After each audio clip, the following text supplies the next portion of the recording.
Hello student, इसी video में मैं आपको भूगोल विषय की पाठ्य योजना बताने जा रही हूँ जिसका प्रकरण है मानचित्र। तो देख लीजिए, इस प्रकार से फॉर्मेट हम बना लेंगे। उद्देश्य अपेक्षित व्यवहारगत परिवर्तन। उद्देश्य में पहला है ज्ञान, छात्रों को मानचित्र का ज्ञान करवाना।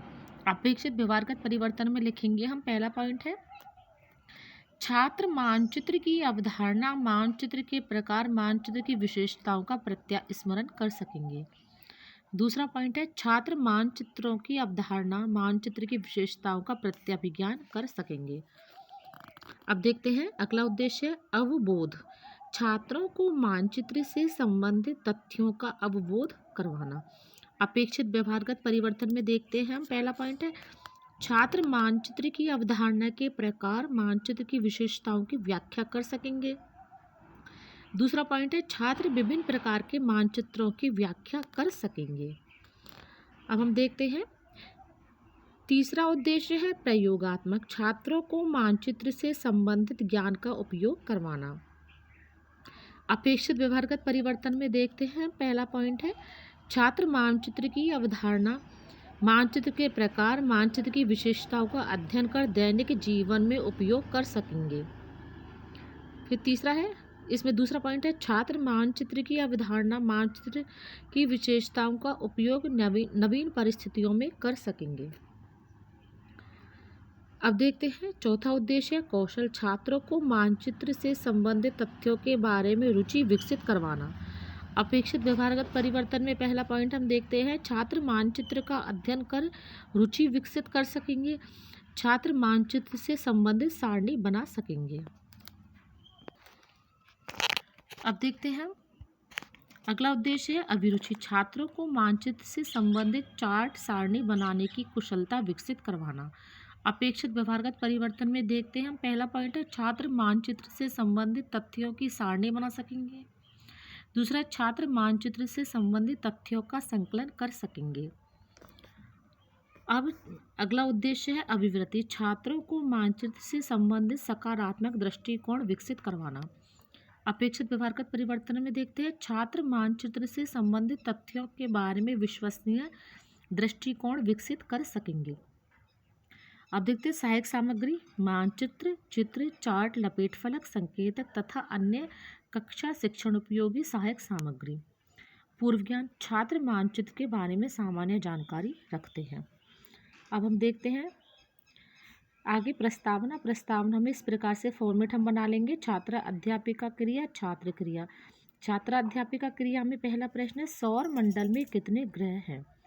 छात्र क्रिया में लिखेंगे 8। दूसरा प्रश्न है 8 ग्रहों में से किस ग्रह पर जीवन संभव है। छात्र क्रिया में लिखेंगे पृथ्वी पर। तीसरा प्रश्न है पृथ्वी के अध्ययन के लिए किसकी आवश्यकता होती है। छात्र क्रिया में लिखेंगे ग्लोब की। चौथा प्रश्न है ग्लोब के अलावा किसकी आवश्यकता होती है। छात्र क्रिया में लिखेंगे मानचित्र की। फिर पांचवा प्रश्न है छात्राध्यापिका क्रिया में मानचित्र के बारे में आप क्या जानते हैं, तो ये हो जाएगा हमारा समस्यात्मक। अब आगे हम देखते हैं उद्देश्य कथन, आज हम मानचित्र के बारे में अध्ययन करेंगे। शिक्षण बिंदु में पहला है मानचित्र की अवधारणा, दूसरा है मानचित्र के प्रकार और तीसरा है मानचित्र की विशेषताएं।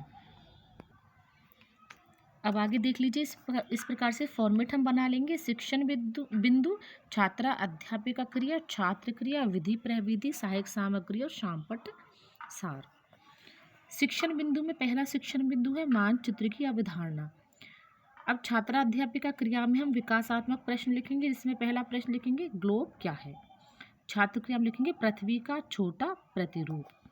दूसरा प्रश्न है ग्लोब से किसका अध्ययन किया जाता है।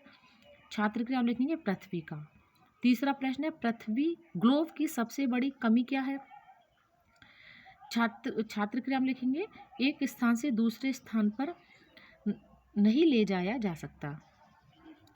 फिर चौथा प्रश्न, ग्लोब की कमी को दूर करने की सामग्री कौन सी है।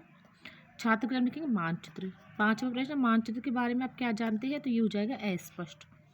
विधि प्रविधि में हम लिखेंगे प्रश्नोत्तर विधि। सहायक सामग्री में देख लीजिए, इस प्रकार से हम ग्लोब का चित्र बना देंगे, आप इसका स्क्रीनशॉट ले सकते हैं।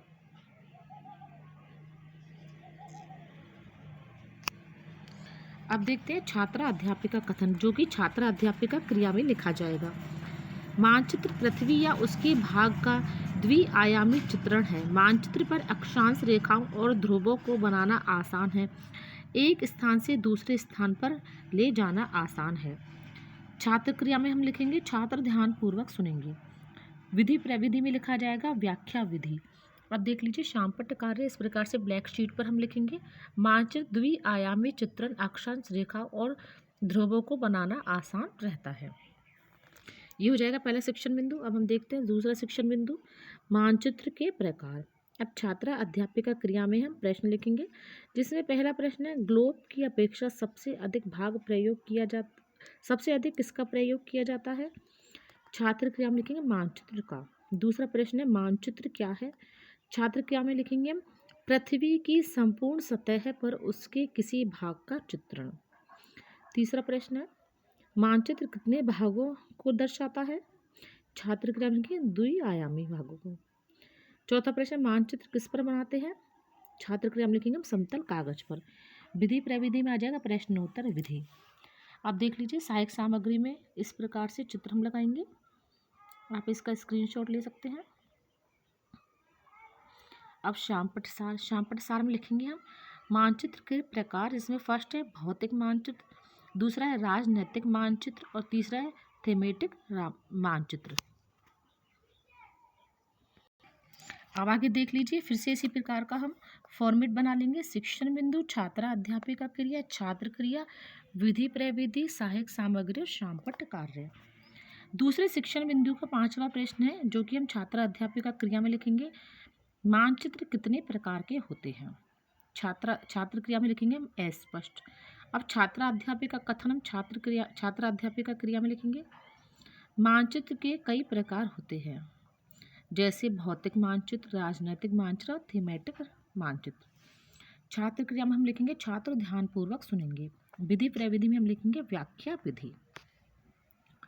अब आगे हम देखते हैं तीसरा शिक्षण बिंदु है मानचित्र की विशेषताएं।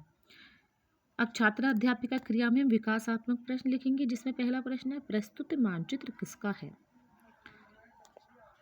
छात्र क्रिया में लिखेंगे दिक्सूचक यंत्र का। दूसरा प्रश्न है, दिक्सूचक मानचित्र किस सामग्री से अच्छा माना जाता है।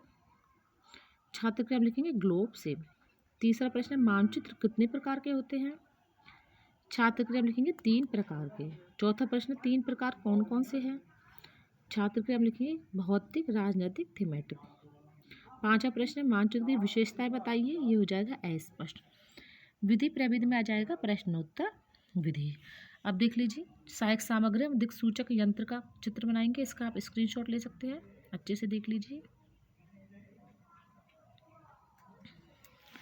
अब छात्रा अध्यापिका कथन, जो कि छात्रा अध्यापिका क्रिया में लिखा जाएगा, मानचित्र की विशेषता होती है उसमें दूरी, दिशा, आकार व आकृति को समतल सतह पर प्रदर्शित किया जाता है।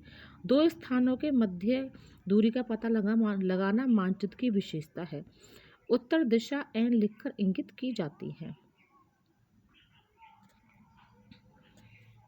विधि इसमें छात्रा अध्यापिका क्रिया में आ जाएगा छात्र ध्यानपूर्वक सुनेंगे। विधि प्रविधि में आ जाएगा पुनर्बलन विधि या पुनर्बलन कौशल।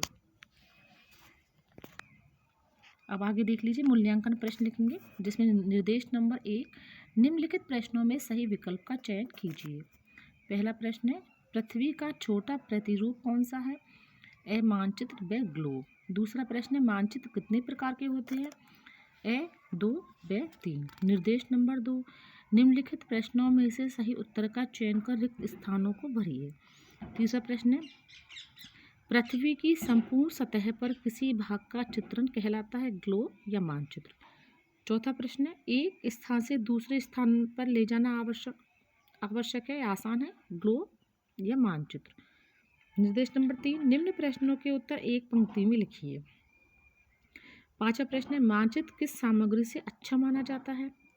छठा प्रश्न है, मानचित्र किस पर बनाते हैं। अब हम देखते हैं गृह कार्य, मानचित्र का विस्तार से वर्णन कीजिए। तो देख लीजिए ये हो गई हमारी भूगोल विषय की और पाठ्य योजना एक और, जिसका हमारा प्रकरण था मानचित्र। आप इसी फॉर्मेट को ध्यान में रखकर भूगोल विषय के और भी लेसन प्लान बना सकते हैं। Thank you.